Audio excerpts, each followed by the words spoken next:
السلام عليكم ورحمة الله وبركاته. أعزائي الطلاب، نعود من جديد ونكمل درس اليوم. So today, okay, dear students, I'm back again and we are going to continue with the rest of our lecture today. So converse antonyms, there are pairs of converse three argument predicates. So give to, receive from. I'll give you a good example of that. So when I say, I give the book to Muhammad. So I give the book to Muhammad. Muhammad received the book from me. Another example, when you say, Jack borrowed $1 million from the bank. You can say the bank lent Jack $1 million and so on. So lend and borrow, okay. I borrowed some money from Ahmed. Ahmed lent some money for me or to me, or I lent some money from Ahmed. Both are right. Sell to, buy from. I sold my car to my friend Jack. Jack bought the car from me. So I sold my car to Jack. Jack bought my car from me, and so on. So we have, okay, sell and buy. You can say Sammy bought a new book from the market, from the bookshop. The bookshop sold Rami a good book, and so on. As you read here, Danny broke the window. Okay, Danny broke the window. The window was broken by Danny. So the window was broken by Danny. Danny broke the window. The window was broken by Danny. Okay. So as you see here, okay, Danny broke the window. The window was broken. This is the object of the sentence. So the object becomes the subject, as you see. Another form of paraphrase. So this is another form of paraphrase. We have the same sentence, and when you say that I gave a book to Muhammad, Muhammad received a book from me, so both have the same meaning. This means that people can express the same thing using different structures or different information. Symmetry and reciprocity. When you say reciprocated, متبادل. This box is the same size as the basket, so you can say that the basket is the same size as this box because you have symmetry and reciprocity. Sin is married to Eileen. Eileen is married to Sin. So either one is right.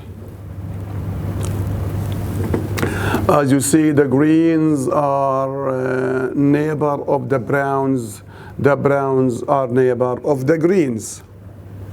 So, okay, angle BEC is equal to angle ACP. And you can say that angle ACB is equal to angle BEC or back. Angle back is equal to angle ACB. Angle ACB is equal to angle back.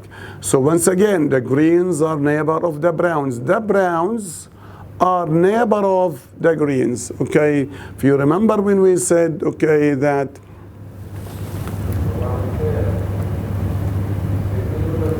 now we move to something different, expressions of a quantity.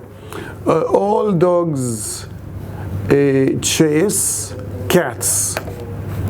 All dogs chase cats. It means that cats are chased by dogs. All dogs.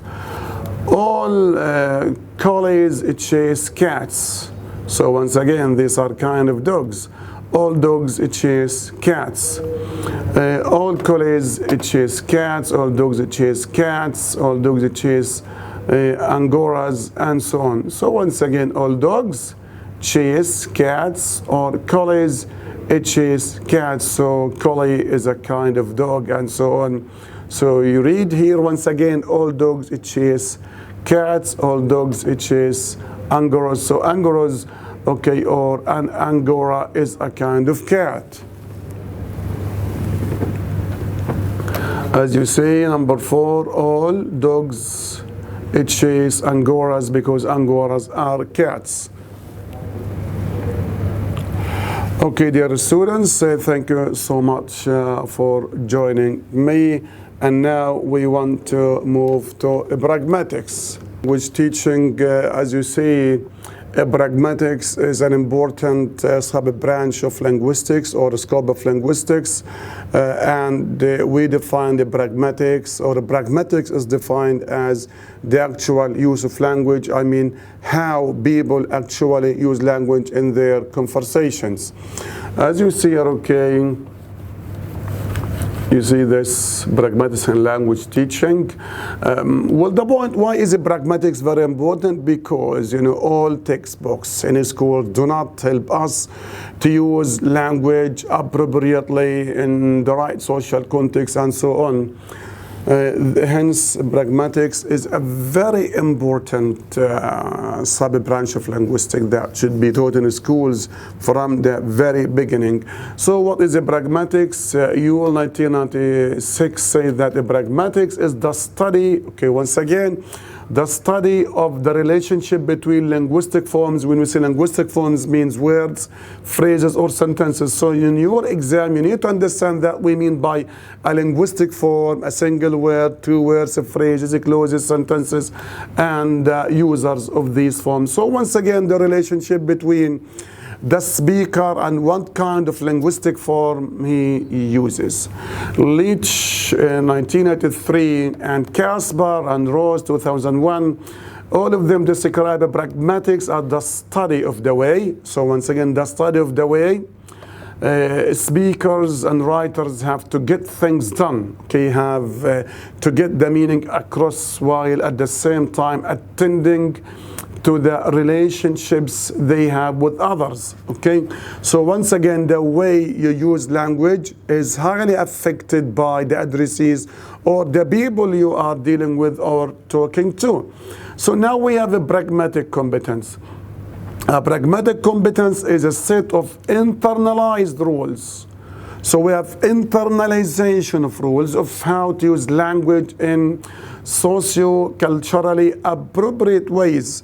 Why is that so significant? Because a grammar will not help us to use language as appropriately as possible.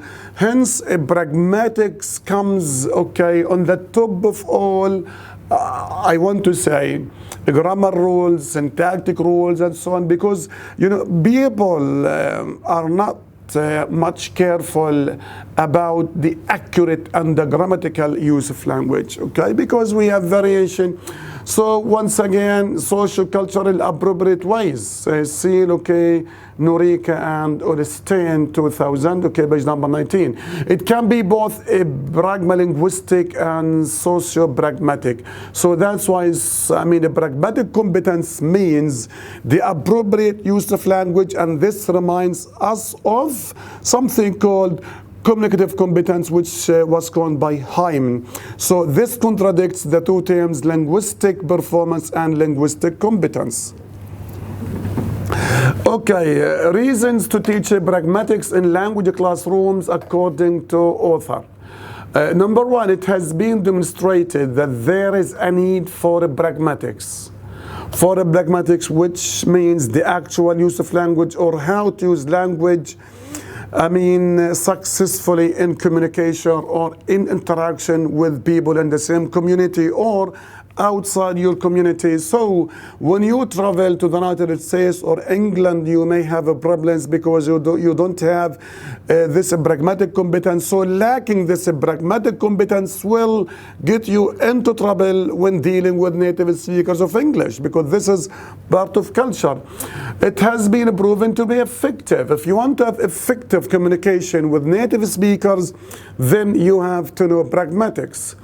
Pragmatics is the transfer, so pragmatics is the transfer between language, can, okay, means can, like a container, on occasion, okay, make non-native speakers appear rude or insincere. So this is once again, when an Arab speakers travel or when Arabs travel to Europe, especially countries speaking English, they may face some problems because they lack this pragmatic confidence. So it's important to mention that having a good level of grammatical competence, so once again, doesn't imply a good level of a pragmatic competence. So grammar is not always important.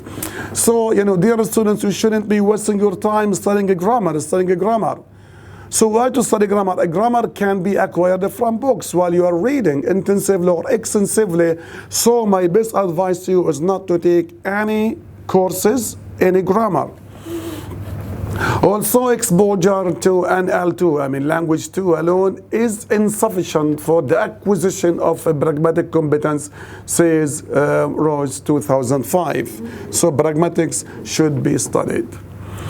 Pragmatics in the language classroom studies have shown textbooks cannot be counted or considered as a reliable source of a pragmatic input for students. So the point is that books will not give you or provide you with the needed pragmatic competence, how to use language for effective and successful interaction with people. Okay, books, that's the problem with the textbooks in school. They contain insufficient and specific input. Input means language, or insufficient interpretation of language use. Because sometimes people make offers, make requests, make commands indirectly. So if you are not part of the culture, if you are not acquainted with the culture, you can't get the right interpretation of something.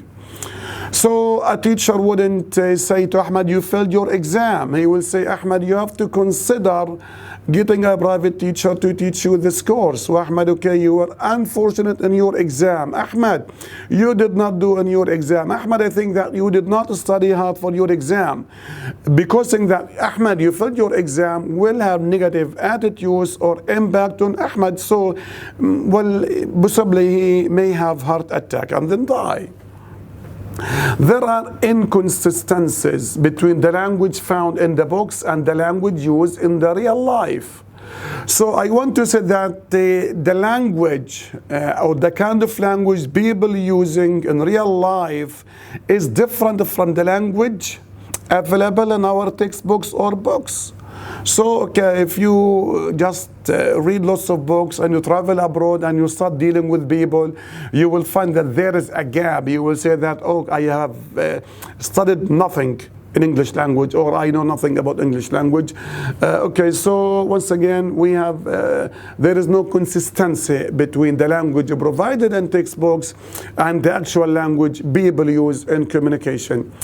Okay, the Linga 2004 concludes, remember dear students, this is a very important, that a pragmatics friendly textbook should include the pragmatic awareness, raising activities. So there should be activities that raise pragmatic awareness or knowledge, that equip learners with contextual information, variety of form, and in-depth cultural information.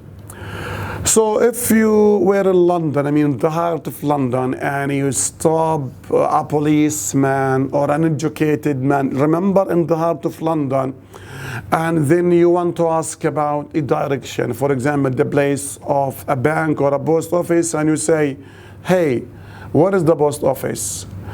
So it is expected that the person will not pay attention to you because you like politeness. You have to say, excuse me, how can I get to the nearest bank from here, and so on.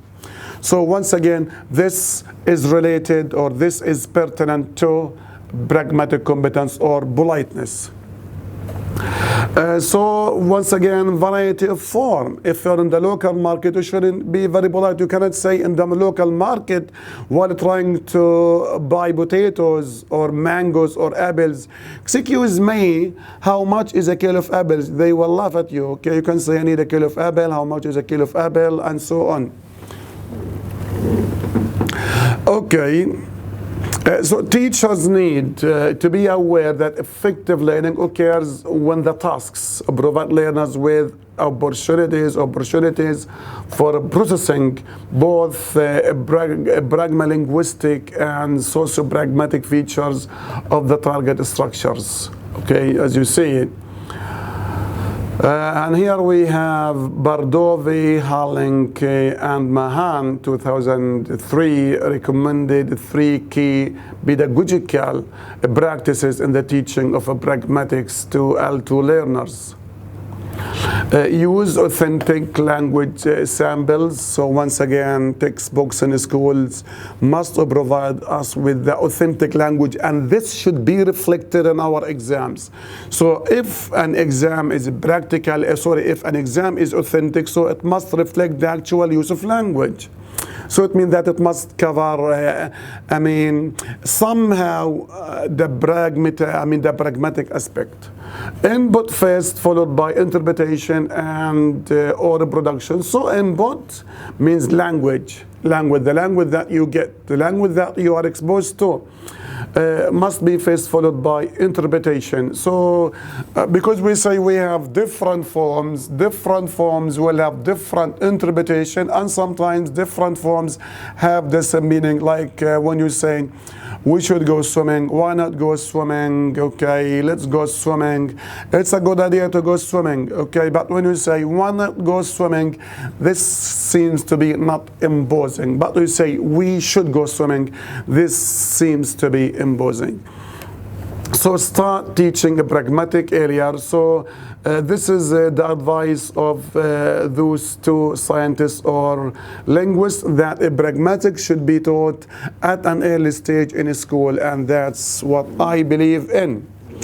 The rule, okay, here, the role of language teachers, and this will be tested. The language teacher needs to consider the context of the classroom itself when designing a pragmatic awareness exercise. So the language teacher needs to consider the context of the classroom itself when designing a pragmatic awareness exercise. This means that the teacher has to take into consideration the level and the needs of his students. So he should focus on the context of the classroom.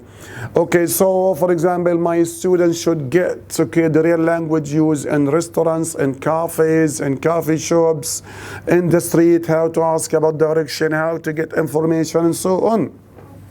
So he shouldn't be only focusing on the different exercise in the book. So he may use other resourcing from outside, or we can say out-resourcing. So Cohen in 2008 recommends that the teacher, remember this dear students, that the teacher give the learner guidance. Okay, guidance using specific websites, and this is called out-resourcing.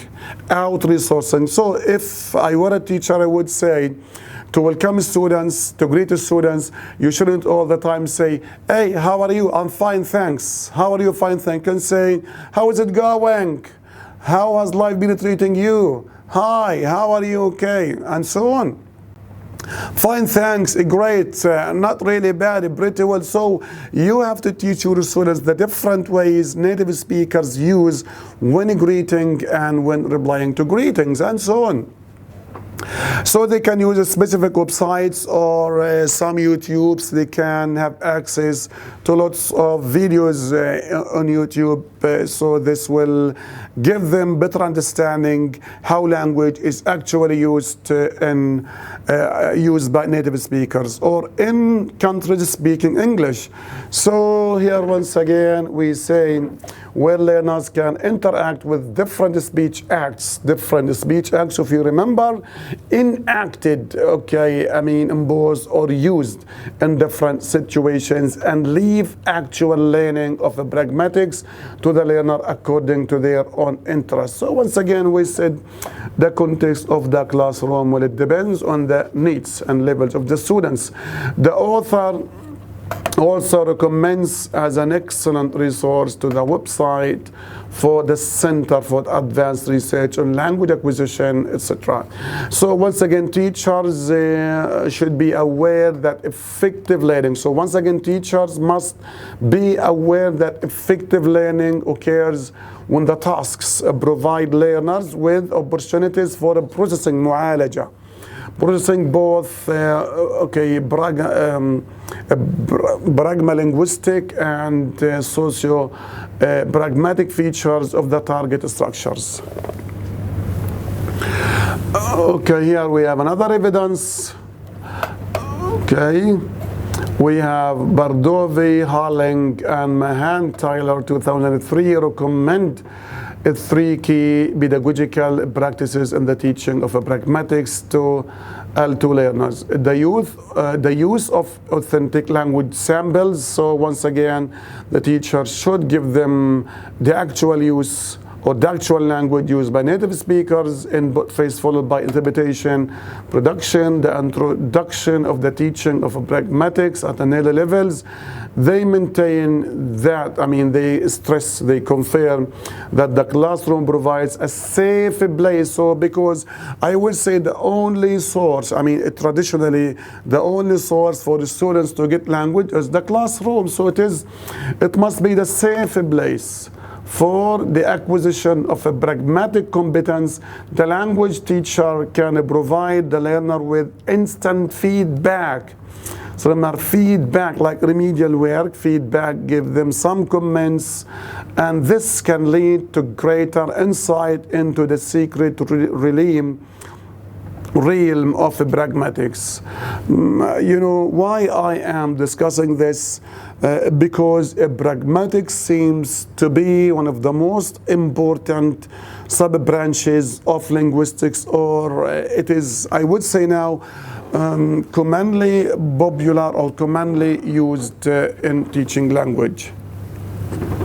What can be taught? So, dear students, as you see, I'm not focusing on the theoretical aspect of pragmatics, but the practical aspect. Okay. Olstein and Kolka 1985 suggests that it can take 10 years or more for learners to perform pragmatics in a way indistinguishable from natives. So it needs some time in order for the students to have near fluency or competence of native speakers. Olstein and Kolk's point forces us to consider the teaching of pragmatics in 2 ways. Number one, what can be obtained in the short term? What can we hope to achieve in the longer term? So what can be attained in the short term? What language students should get? What can we hope to achieve in the longer term? For example, to allow our students to communicate with native speakers abroad, or to use the language in the airports, or to use the language used in classrooms, and so on. So there can both be positive and negative transfer between L1 and L2 pragmatics, while there may be parallels in areas such as speech acts. So we don't want just to complicate ourselves about the speech acts. Well, all what you know is that pragmatics should be taught at an early stage in school. So you shouldn't complicate yourselves about the extra information, extra explanation. All what I wanted to say is that pragmatics is an important aspect in linguistics, and it should not be neglected. The other point is that you need to understand that our textbooks in schools or at university will not provide us by the skill or by the pragmatic competence, which means having effectively successful communications with other people. The other point is that we cannot guarantee that getting a degree in English language or a certificate in English language will allow us not to fail, to communicate with people abroad. Okay, dear students, Okay, thank you so much for joining me. Hopefully that you will not get any complicated or any bothers or just confused at all.